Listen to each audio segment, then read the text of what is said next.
If you just got your new IdeaTab Pro Gen 2 tablet from Lenovo, there's a few differences to know about this one compared to the first one. Hopefully some of these tips will help you if this is your first tablet from Lenovo, or if you're switching from Samsung or another brand, or if you just want to see the software a little bit closer before buying this tablet. If you have any questions or tips that you would like to add, leave those down in the comments below, but let's go ahead and get started. Just so you know, there's no fingerprint scanner on this tablet. I think a lot of people are confused because there was one on the previous version. For some reason they deleted it. I'm not really sure why, but you'll notice if you tap and hold on the power button, it brings up Gemini or your assistant. But if you hold down even longer on the power button, it'll actually give you the power off menu to where you can either power off the tablet or reboot it. If you go into settings and type in NAV, you'll see where it says system navigation. You actually have quite a few options here. You can actually turn the taskbar off down here at the bottom if you want to. But if you tap on system navigation, by default, it's going to be on gesture navigation, but you can also choose 3-button navigation as well, which I think is a little bit faster to navigate, but obviously that's going to be personal preference.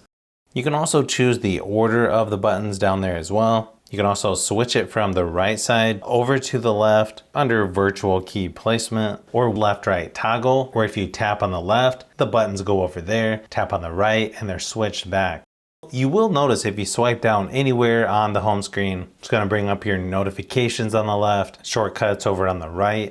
If you swipe down, you'll see that there's quite a few that you can choose from. You'll also notice there's a little triangle on these 3 up here. You have extra options for each one. There's shortcuts to power off the tablet if you want. You can also add extra users. You also have shortcuts to the settings, but probably the one that I would use the most is the little pencil, because it's going to let you add more shortcuts, or you can even delete some of these that are up here by just tapping and dragging in either direction. To see all your pre-installed apps, you can just swipe up anywhere on the home screen. If you already have an app open and you're using the taskbar, you can just tap this little icon and that's going to take you to all of your apps as well. Now the quad speaker setup on here with Dolby Atmos actually sounds really nice in person, but you can actually go into settings, under sound, under Dolby Atmos. It actually has dynamic, movie, or music to choose from, and you can switch it between those 3 depending on what you think sounds better. Overall, just nice to have options there. If you go into settings under display, you've also got different refresh rates that you can choose from. I believe it's on intelligent by default, where it switches automatically, but you can switch it to extreme if you want the best refresh rate at 144 Hz, or if you want to save battery and you don't really care about refresh rate, you could just switch it to standard, which is 60 Hz. To me, one thing that's nice about this tablet is you've got PC mode, or I guess they're calling it desk mode now. If you just go to your shortcuts up in the right hand corner, tap on desk mode, and then you'll see it kind of puts everything down here at the bottom, almost like a regular PC. Your apps are here to the left. Next to that, you can do a Google search. You've got previous apps. Your navigation buttons are over here to the side, and you will notice it still has the Google Entertainment space left of the home screen, where you've got stuff to watch, games to play, stuff to read, or to listen to. You can still swipe down to access notifications and your shortcuts, or they also put a little icon down here in the right hand corner. To go back to the regular software, you just go to your shortcuts and tap on desk mode again, and then it switches back. Another nice thing about this tablet is that it has video out. So if you have an HDMI to USB-C adapter, you can just plug that into the charging port and then connect an HDMI cable from a TV, projector, or external monitor. Plug it right into this, and then you can see everything on your tablet on a much larger screen, which I think is always nice to have, especially if you're traveling and you don't want to mess with random Wi-Fi connections. Nice thing is, if you want to run more than one app at the same time, there's actually several different ways to do it. If you already have an app open and you swipe up, you'll see the taskbar. You can put another app in a floating window by just dragging it up and then releasing, and then you can just move that around pretty much to wherever you want. If you tap in the middle and hit the X, you can close it or even change it to split screen mode.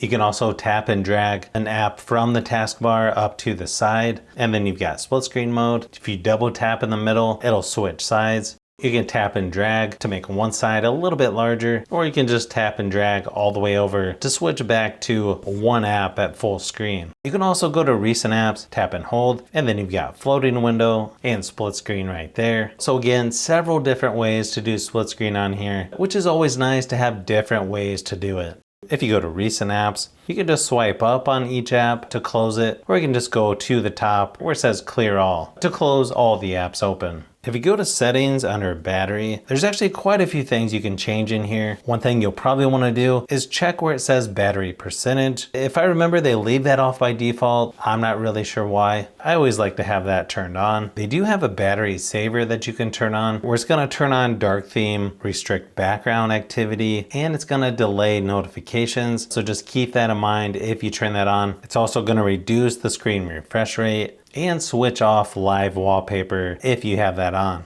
You can also set it so the battery saver turns on once it gets down to a certain percentage, all the way down to 5%. If you go to display and settings, if you scroll down to the bottom, you'll see double tap to lock. They actually have quite a few gestures here that you can turn on or off, like swipe up with 3 fingers to turn on multitasking, swipe left or right with 3 fingers to switch between different apps. There's a lot of different ways you can do things by pressing and holding with 3 fingers, double tap with 3 fingers, lift to check the tablet, double tap to power on, or double tap to lock. You can just go through there and see what stuff you might actually use. If you find you're not using it, you can always come back and turn that off later. And down here at the bottom, it says press and hold power button. You can actually turn that off where it holds for the assistant, so it goes right to the power off menu if you want to. You can even change how long you press and hold to bring up the assistant. If you tap and swipe down with 3 fingers, it'll do a screenshot. You can also go up to your shortcuts here and just tap on screenshot there. You can also do power and volume down at the same time to do a screenshot that way as well. So as you can see, several different ways to do screenshots. You'll see a little spot there on the side where you can attach the pen so it stays on the side of the tablet. Unfortunately, it's not going to charge the pen once it's attached. You still have to charge it using a USB-C charging cable that you just plug into the side here. If you go into settings under pen and keyboard, it should connect automatically. It actually says 42% battery life, but as you can see, this is connected through Bluetooth. If for some reason it's not connected, you could try just holding down on this button on the side and going to Bluetooth to see if it pops up there. The weird thing is I can disconnect mine and it still seems to work just fine. You'll notice you have a pen toolbox here over on the side that you can tap on. It gives you a lot of different options like virtual pointer, magnifying glass, just all kinds of stuff that you can mess with. Also has Easy Jot where you can just write right on the screen. You can even do a partial screenshot if you want. I believe you can also use some of the other Lenovo pens if you want to. You can also move this little toolbox pretty much anywhere there on the sides. You can even move it to the left side if you want. Or let's say you don't use that very often. You can even go under settings, under pen and keyboard, and turn off the pen toolbox if you want to. Then you'll see it's no longer there on the home screen. If you press the little button on the pencil, you can also bring up the toolbox as well. You can press on the button on the pen, just tap on the screen if the screen's off, and it takes you right to the Notes app. If you like tablets, phones, and other tech, I'm trying to get out 3 videos each week, so you'll want to keep an eye out for those upcoming videos. So if you've made it this far into the video, you may want to say thanks by subscribing, and don't forget to give a thumbs up if this video was helpful. This is Brian from Fishbee Productions. Thanks for watching, and I'll see you on the next one.